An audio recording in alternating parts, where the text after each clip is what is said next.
بسم الله الرحمن الرحيم. إن الذين آمنوا وعملوا الصالحات لهم جنات النعيم خالدين فيها وعد الله حقا وهو العزيز الحكيم. خلق السماوات بغير عمد ترونها وألقى في الأرض رواسي أن تميد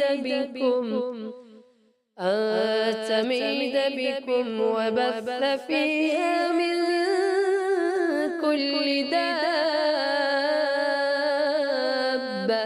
وأنزلنا من السماء ماء فأنبتنا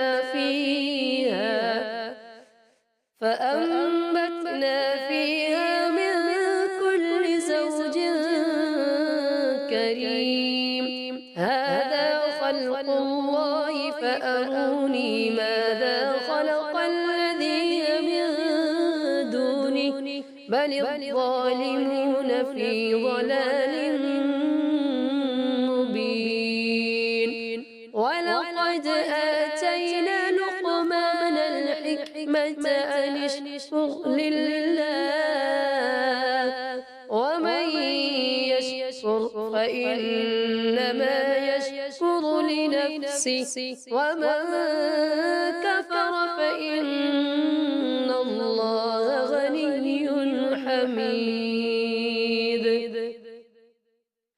وإذ قال لقمان لابنه وهو يعظه يا بني لا تشرك بالله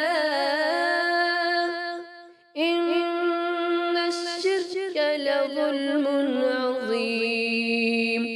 ووصينا الإنسان بوالديه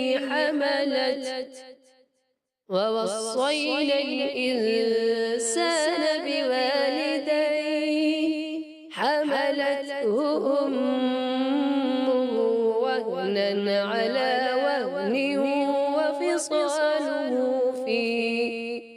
وفصاله في عامين أن اشكر لي ولوالديك إلي المصير. وإن جاهداك على أن تشرك بما ليس لك به